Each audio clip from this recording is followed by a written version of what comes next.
Your stupidity can't be cured even if you eat fish. I was coldly told by my mother since I was young. She always treated me differently than she did my sister. It was my grandma, a skilled cook, who took pity on me and took me in. Eating my grandma's cooking every day had a surprising effect on me. My mom would come to regret leaving me with my grandmother. My name is Emily. I'm a senior in a public high school. I'm not good at studying, but I enjoy going to school every day. My family consists of my parents and one younger sister. My sister, Sarah, is so good at her studies it's hard to believe she's my sister, always ranking in the top 5.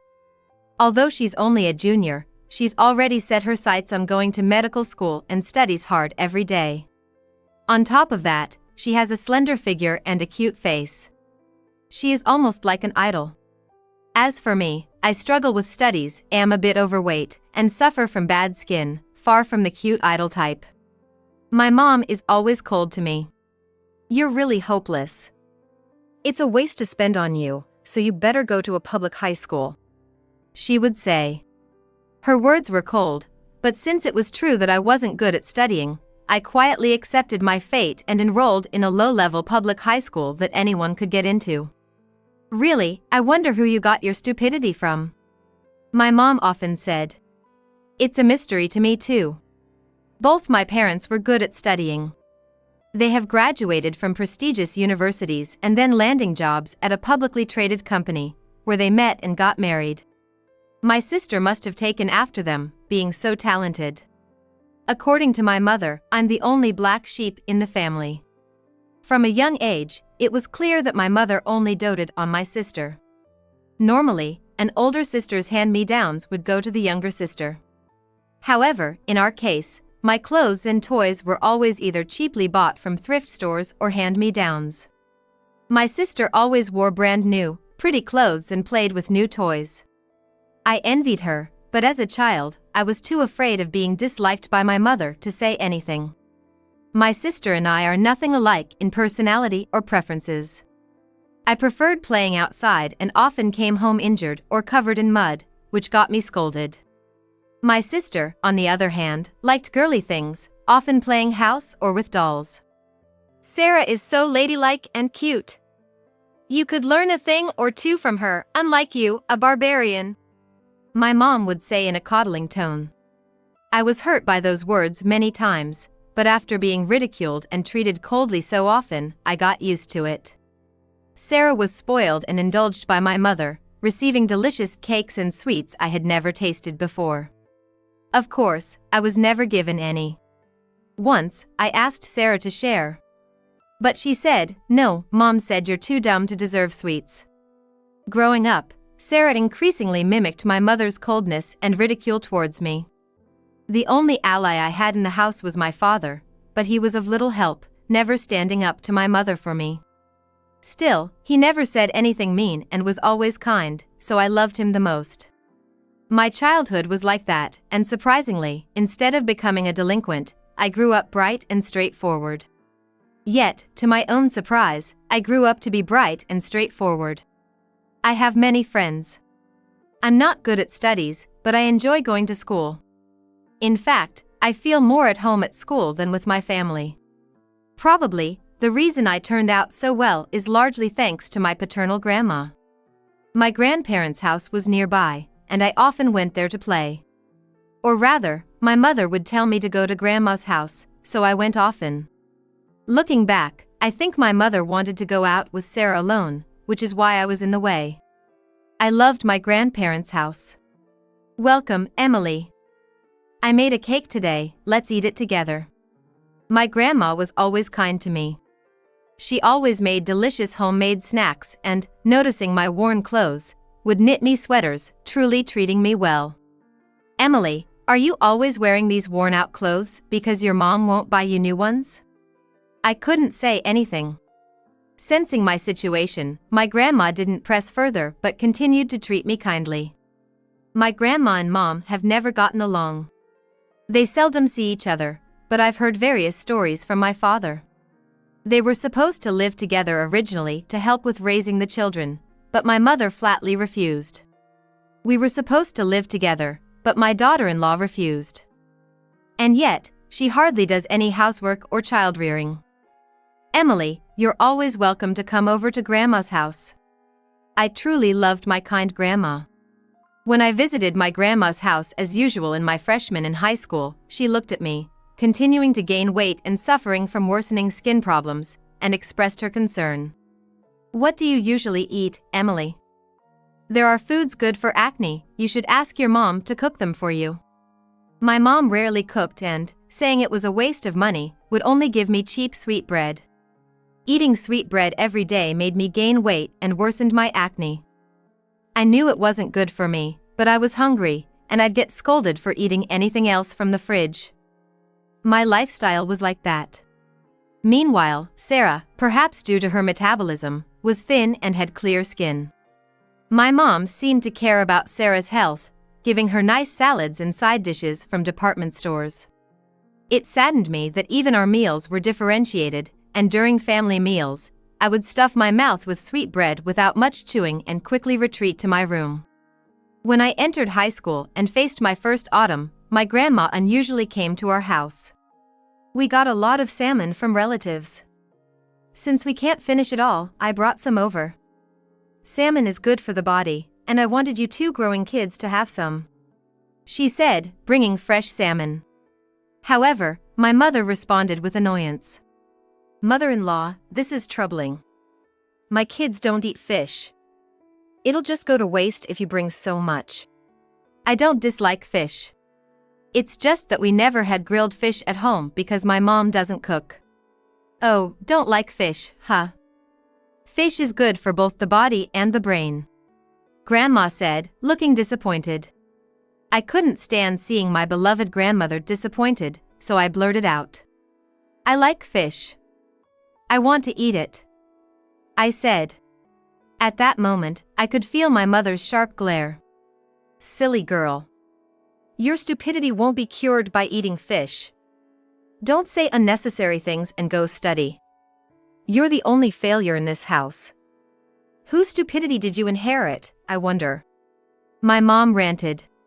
Hearing this, my grandma angrily said, Madison, have you always treated Emily like this? It's none of your business.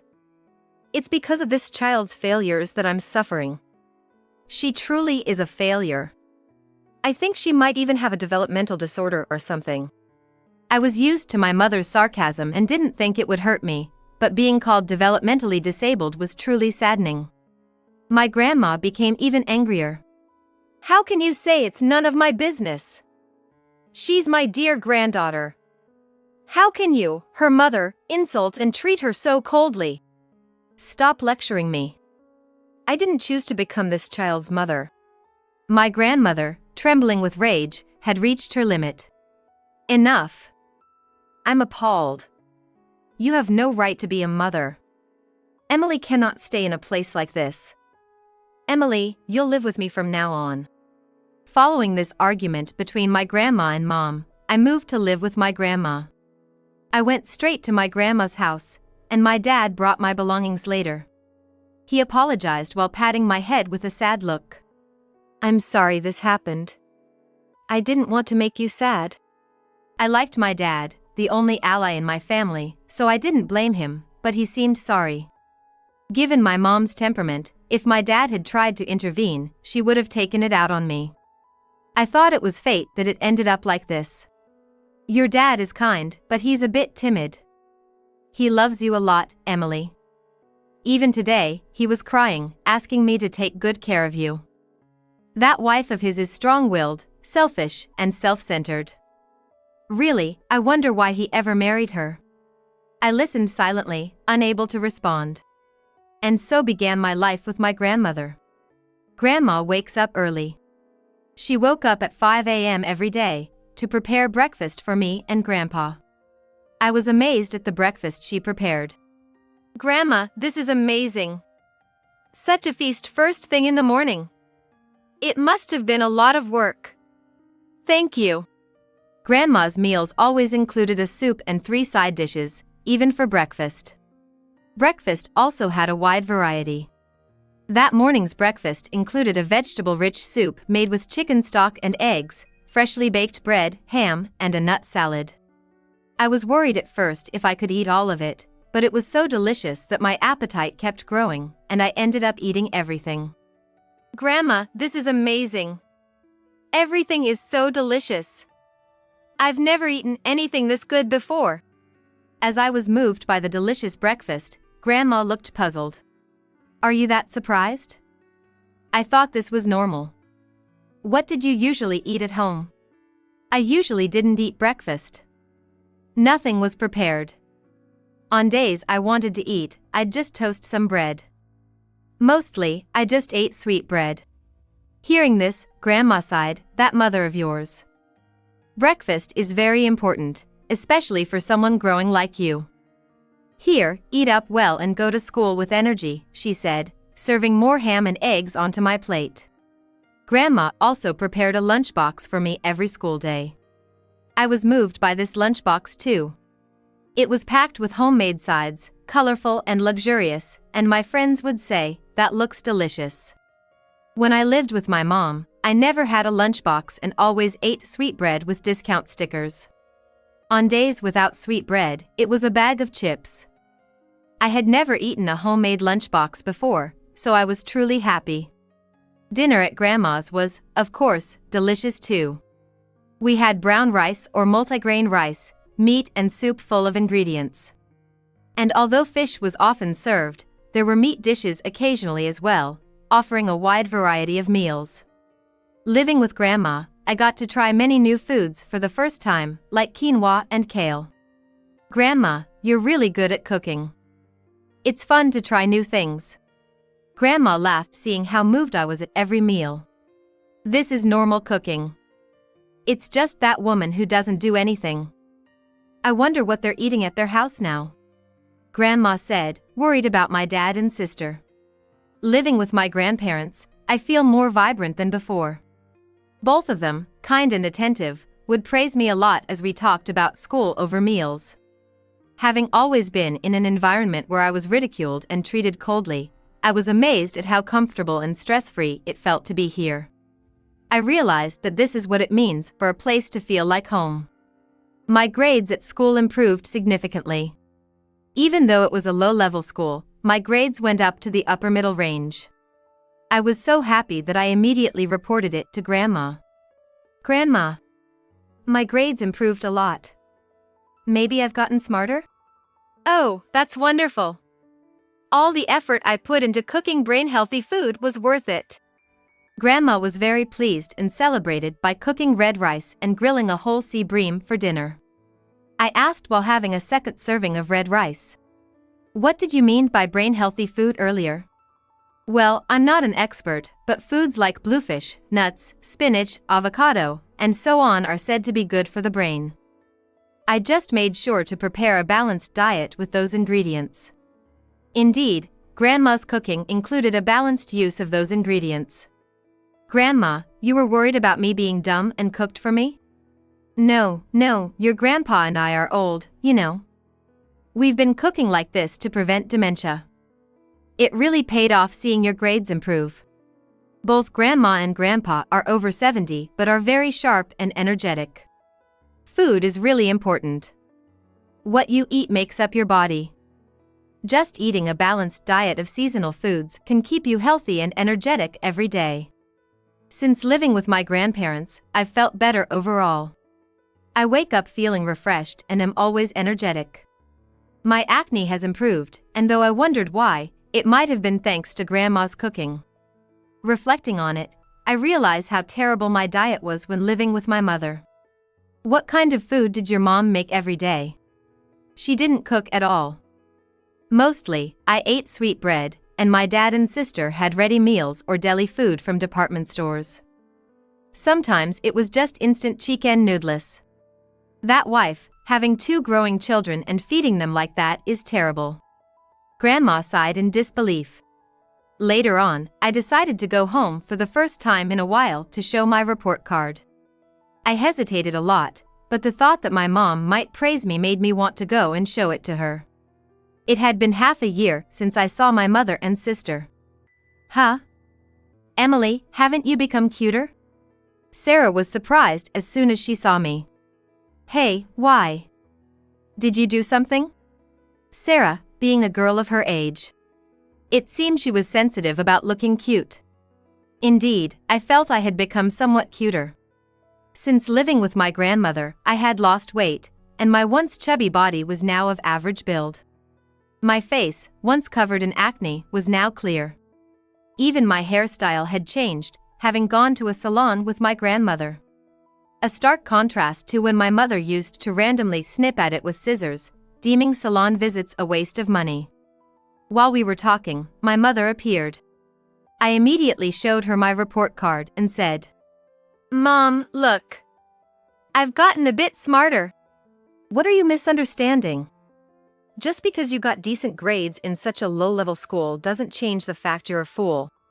Expecting praise was foolish of me. She coldly replied, without a hint of a smile. That was it. That was always my mother. During this exchange, Sarah kept asking me, "Hey, tell me how you got so pretty. I'm jealous." Sarah was naturally beautiful, but as a girl her age, she was curious about the secret behind her sister's transformation.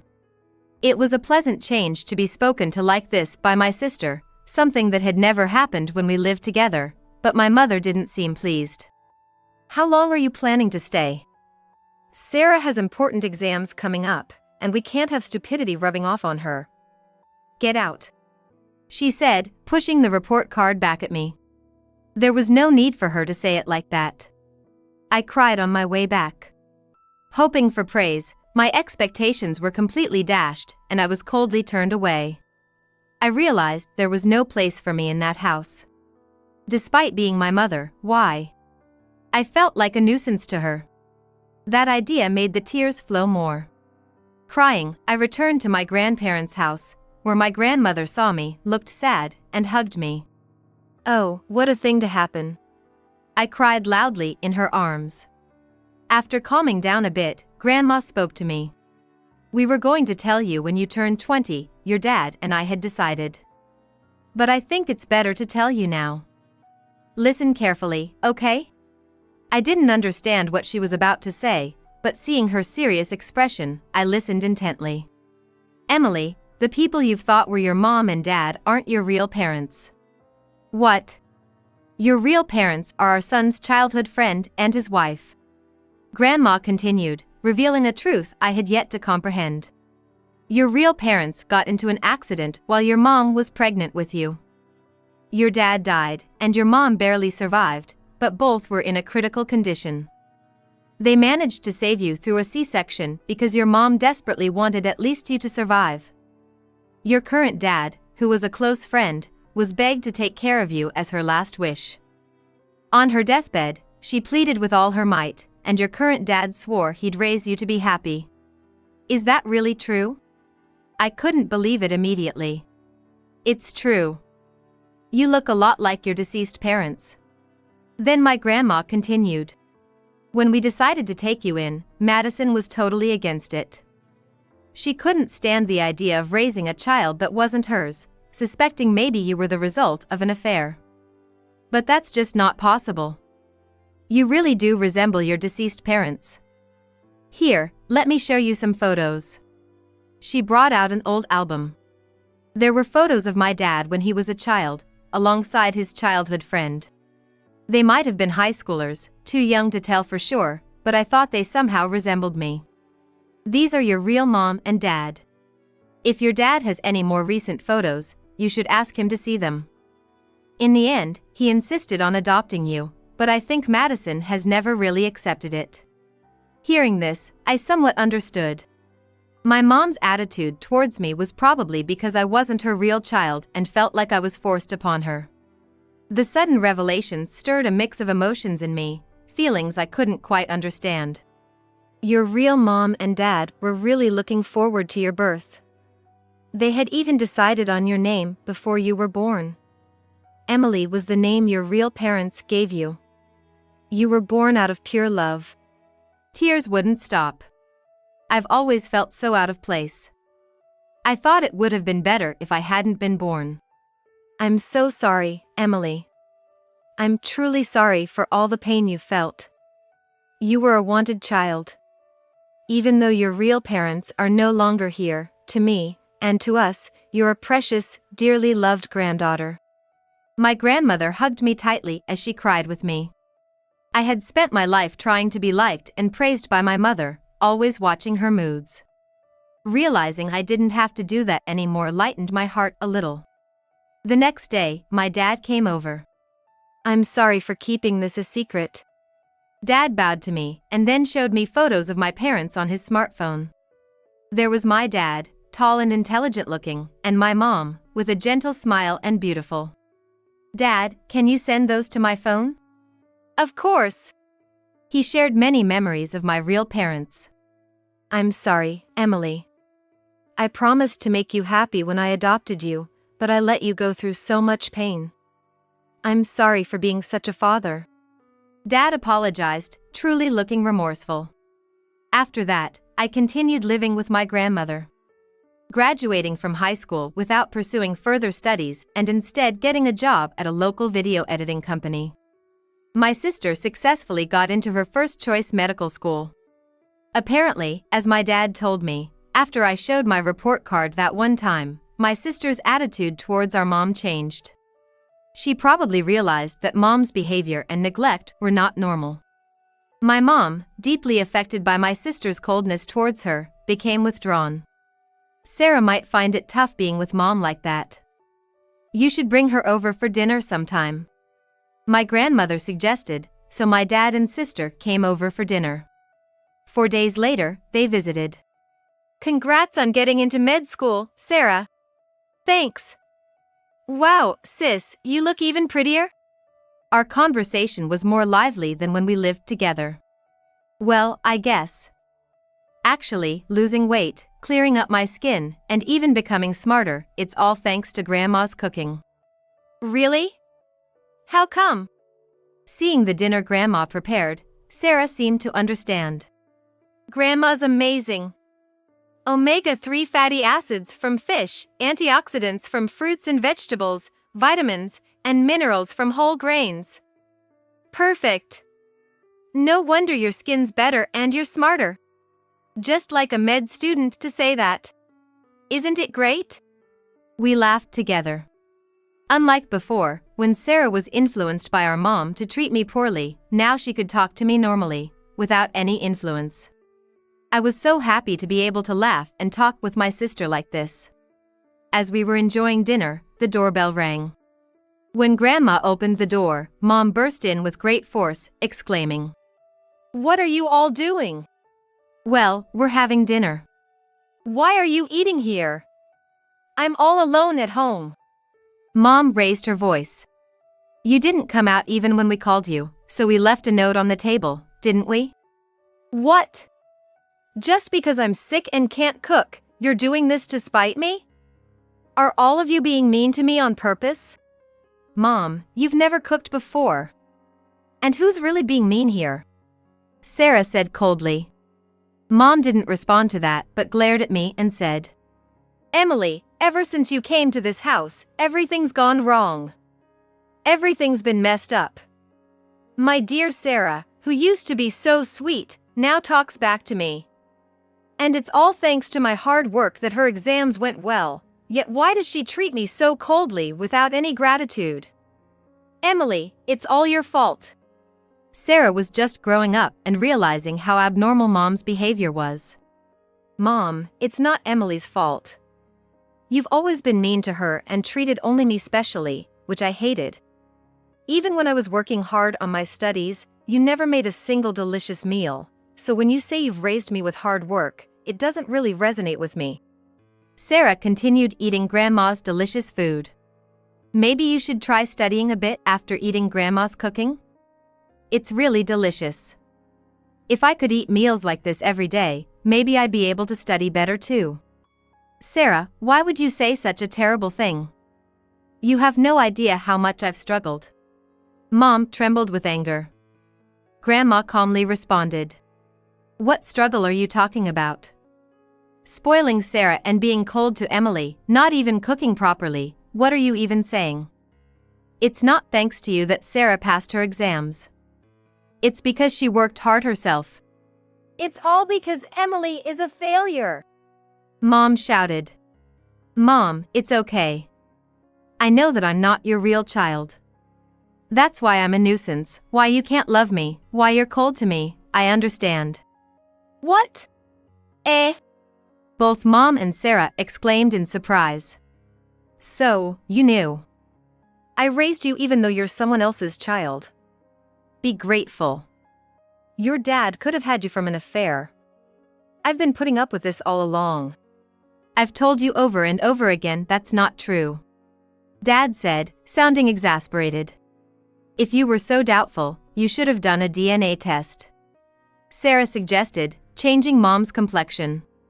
Didn't you want to do a DNA test because you were pregnant when you took Emily in, afraid of what would happen if you had to do a DNA test for the child you were carrying, Sarah? What? Everyone was shocked. I've always thought so. I know about Emily's parents. It's obvious Emily doesn't resemble my son or Madison.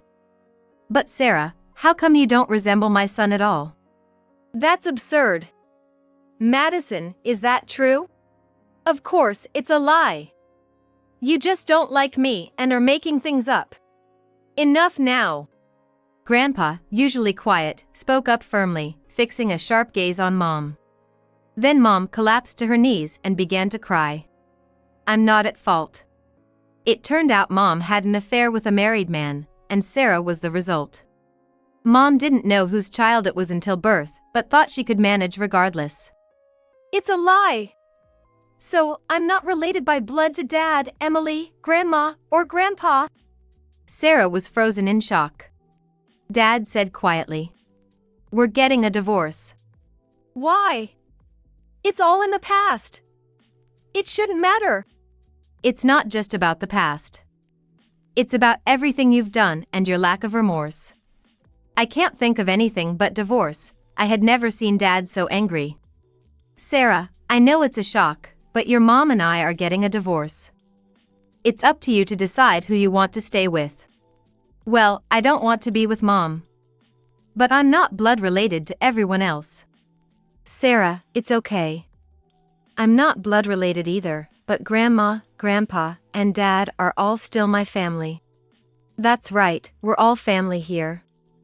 If Sarah wants, we can all live together in this house. Grandpa said, and Sarah nodded through her tears. After the divorce was finalized, we started living together with Dad and Sarah at our grandparents' house. Sarah was understandably shocked at first, but she's much better now. She feels happy that eating Grandma's cooking every day has greatly improved her health. As for Mom, she lived in her apartment for a while but eventually couldn't afford the rent and had to move back to her parents' house. However, returning under such dire circumstances, her parents were furious. She was disowned, and her whereabouts after that are unknown. Dad once received a call from her wanting to reconcile, but of course, he refused and immediately blocked her number. As for me, when I mentioned Grandma's cooking to a colleague at work, they became very interested, leading to us broadcasting the recipes through videos. The series featuring my youthful grandmother's recipes, presented by a young woman, quickly became a sensation, especially when my young and model-like sister joined the show. Although Sarah eventually graduated from video streaming to become an internist at a university hospital, she continues to live a healthy and active life. I married my colleague from work, and we're expecting our first child soon.